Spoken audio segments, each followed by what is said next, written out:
ಆಮೇಲೆ ನಮಗೇನು ಅನ್ಸುತ್ತೆ ಹೇಳಿ ಅಲ್ವಾ,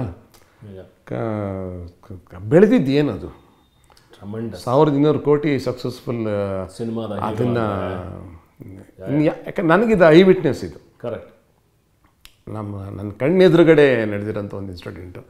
ದರ್ಶನ್ದವ್ರದ್ದಾಗಲಿ ಯಶ್ದಾಗಲಿ ಸುದೀಪ್ ಅವ್ರದ್ದು ಒಂದು ಹೇಳ್ತಾರೆ. ಸುದೀಪ್ದು ಅಂದರೆ ಪಾಪ ಅವರು ಆವಾಗಲೇ ವೆಲ್ ಸೆಟಲ್ಡ್ ಇದ್ರು, financially they were well settled. ಆಮೇಲೆ ಅವರು ಡೇರಿಂಗ್ ಆಗಿ ಅದನ್ನು ಇದು ಮಾಡಿದ್ರು. ಅವ್ರ ಜೊತೆ ನನಗೆ ನಾನು ಲ್ಯಾಬ್ಗೆ ನಾನು ಹೋಗ್ತಿದ್ದೆ, ನಾನು ಸಿನಿಮಾ ನಿರ್ಮಾಪಕ ಆಗಿರೋದ್ರಿಂದ ಲ್ಯಾಬ್ಗೆ ನಾವು ಹೋಗ್ತಾ ಇರ್ತೀವಿ ಬರ್ತಾ ಇರ್ತೀವಿ. ಆವತ್ತು ಅವ್ರದ್ದು ಪ್ರೊಜೆಕ್ಷನ್ನು ಸರಿ ಕುಮಾರ್ ಸ್ಪರ್ಶ ಸರಿ ಸರಿ ಸರ್ ನಮ್ಮದು ಪ್ರೊಜೆಕ್ಷನ್ ಆಗುತ್ತೆ ನೋಡ್ಕೊಂಡು ಹೋಗಿ ಅಂದರು. ಎಷ್ಟು ಗಂಟೆಗೆ ಅಂದೆ, ಇವಾಗ ಸ್ಟಾರ್ಟ್ ಆಗುತ್ತೆ ಅಂದರು. ಹೌದಾ ಸರಿ ಅಂದೆ. ಆಮೇಲೆ ನಮ್ಮ ಇವರು ಕ್ಯಾಮ್ರಾಮ್ಯಾನ್ ಅಲ್ಲೇ ಇದ್ರು, ನಮ್ಮ ಅನುರಾಗ ಸಂಗಮ ಮಾಡಿದ್ರಲ್ಲ, ಸರಿ ಅವರು ಇಲ್ಲಿ ಮೆಟ್ರೋ ಹತ್ರ ಒಂದು ಹೋಲ್ಡಿಂಗ್ಸ್ಗೆ ಸುದೀಪೇ ಡಿಸೈನ್ ಮಾಡಿದ್ರು ಅಂತ ಕಾಣುತ್ತೆ. ಅದನ್ನು ತೋರಿಸ್ಬೇಕು ಅಂತ ನಾನು ಕರ್ಕೊಂಡಾಗ ಅದನ್ನು ತೋರಿಸ್ಬೇಕು ಅಂತ. ಸರ್ 5 ನಿಮಿಷ ಫ್ರೀ ಇದ್ದೀರಾ ಅಂದರೆ ಯಾಕೆ ನಾನೇ ಡಿಸೈನ್ ಮಾಡಿರೋದು ಒಂದು ಹೋಲ್ಡಿಂಗ್ ಹಾಕಿದ್ದೀವಿ ನಿಮ್ಗೆ ತೋರಿಸ್ಬೇಕು. ಆಯ್ತು ಹೋಗೋಣ ಬನ್ನಿ ಅಂತ ಅವ್ರು ಕಾರ್ ಎತ್ಕೊಂಡ್ರು. ಬಂದ್ವಿ. ಆ ಮೆಟ್ರೋ ಇದೆಯಲ್ಲ ಯಶವಂತಪುರ, ಹಿಂಗೆ ಅಲ್ಲಿ ಹೋಲ್ಡಿಂಗ್ಸ್ ಇದೆ ಗೊತ್ತಾ, ನೋಡಿದೆ. ಚೆನ್ನಾಗಿದೆ, ನಾನೇ ಮಾಡಿದ್ದು ಡಿಸೈನ್ ಅವ್ರಿಗೆ ಅದನ್ನ ಖುಷಿ ಹೇಳ್ಕೊಳ್ಳೋಕೆ ಏನೋ ಒಂದು ಖುಷಿ ಇತ್ತು ಅವ್ರಿಗೆ. ತುಂಬ ಚೆನ್ನಾಗಿ ಮಾಡಿದ್ಯಪ್ಪ. ಅವಾಗೆಲ್ಲ ಹೋಲ್ಡಿಂಗ್ಸು ಅಷ್ಟು ಎಲ್ಲರೂ ಆಗ್ತಾ ಇರಲಿಲ್ಲ. ಕರೆಕ್ಟ್. ಸರಿ ತುಂಬ ಚೆನ್ನಾಗಿದೆ ಹಂಗೆ ಅಂತ ತಿರ್ಗಿ ಅದು ನೋಡ್ಕೊಂಡು ಹಂಗೆ ಮತ್ತೆ ಬಂದ್ವಿ.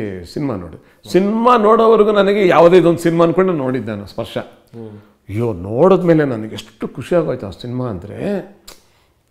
ನಾನು ಅಲ್ಲೇ ನಮ್ಮ ಡೈರೆಕ್ಟ್ರು ಸುನಿಲ್ ಕುಮಾರ್ ಅವ್ರಿಗೂ ವಿಶ್ ಮಾಡ್ತಾಯಿದ್ದೀನಿ. ಇವರು ಸುದೀಪ್ ಫಾದರ್ ಯೂನಿಟ್ ನಮ್ಮ ಹತ್ರನೇ ತೊಗೊಂಡಿದ್ರು. ಅಂದರೆ ಫುಲ್ ಯೂನಿಟ್ ನಮ್ದಿರಲಿಲ್ಲ. ಮಧ್ಯದಲ್ಲಿ ಅವ್ರಿಗೆ ಯಾವುದೋ ಒಂದು ರೆಗ್ಯುಲರ್ ತೊಗೊಳ್ಳುವಾಗ ಬ್ರೇಕ್ ಆಗುತ್ತೆ, ಮತ್ತು ಸೆಕೆಂಡ್ ಯೂನಿಟ್ ಅಂತೇಳಿ ನಮ್ಮ ಹತ್ರ ಬಂದೆ. ನಾನು ಕೊಟ್ಟಿದ್ದೆ ಅವಾಗ ಯೂನಿಟ್ ಅವರಿಗೆ.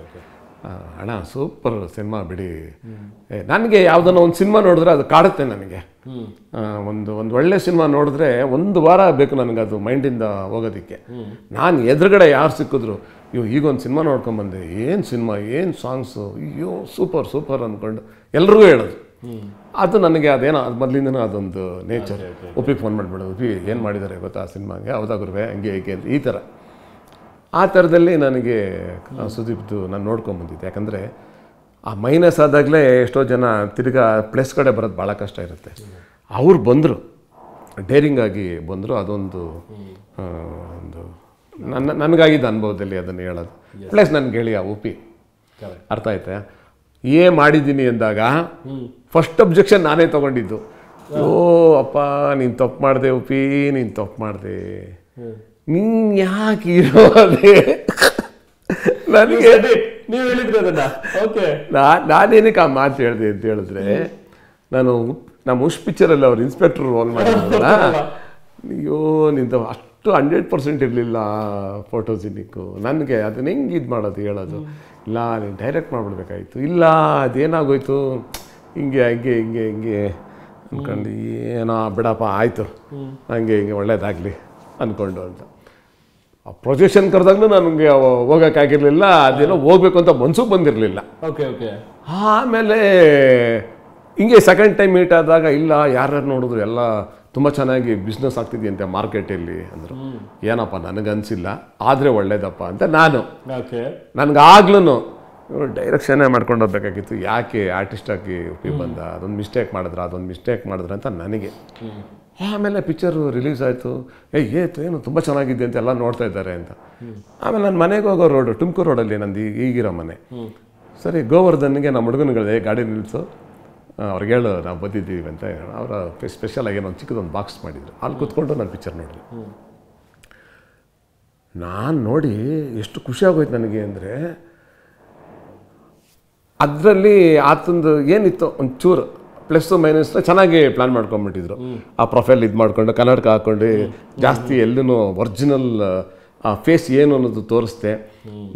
ಆ ಮೂಡಿಗೆ ತಕ್ಕಂತೆ ಅದನ್ನು ನನಗೆ ಭಾಳ ಖುಷಿಯಾಗೋಯ್ತು.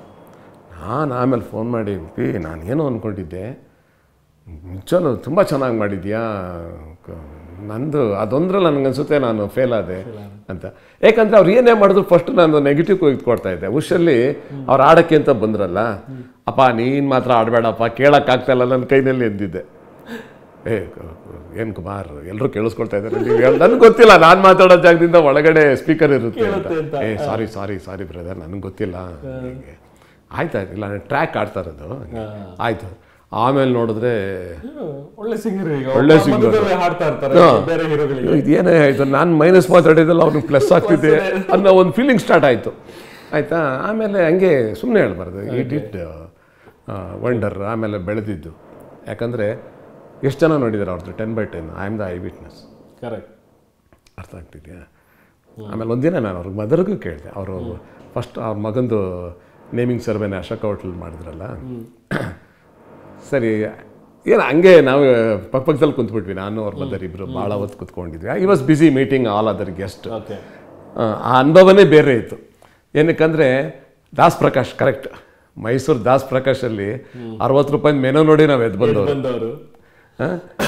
ಆ ಸ್ಟಾರ್ ಹೋಟ್ಲಲ್ಲಿ ಅವನು ಆ ಪಾರ್ಟಿ ಕೊಡ್ತಾ ಇದ್ದಾನೆ ಅಶೋಕದಲ್ಲಿ ಅಂದರೆ ಅವತ್ತು ಒಂದು ಬಿಲ್ ಎಷ್ಟಾಗಿರಲ್ಲ ಅಲ್ವಾ. ಸರಿ, ನಾನು ಅವ್ರ ಮದರ್ ಕೇಳಿದೆ, ಏನಮ್ಮ ಹಳೆ ದಿನಗಳು ಹೆಂಗಿದೆ, ಏನು ಅನ್ನಿಸ್ತಾ ಇದೆ ಅಂತ. ತುಂಬ ಖುಷಿ ಆಗ್ತಾಯಿದ್ದಪ್ಪ, ನಿಮ್ದೆಲ್ಲ ಒಂದು ಒಳ್ಳೆ ಇದಾಯಿತು. ಅವ್ರು ನನ್ನ ಕುಮಾರ ಅಂತಾರೆ. ಆ ಥರ ಯಾವತ್ತೂ ಹಂಗೇನೆ ಇರೋದು. ಒಳ್ಳೆ ಮನಸ್ಸಿಂದ ನಾವು ಏನು ಮಾಡಿರ್ತೀವೋ ಆ ರಿಸಲ್ಟ್ ನಮ್ಗೆ ಹಂಗೆ ಬರುತ್ತೆ. ಒಂದೊಂದ್ಸರಿ ಲೇಟಾಗಿ ಬರುತ್ತೆ, ಬಟ್ ಬರುತ್ತೆ. ಖಂಡಿತ.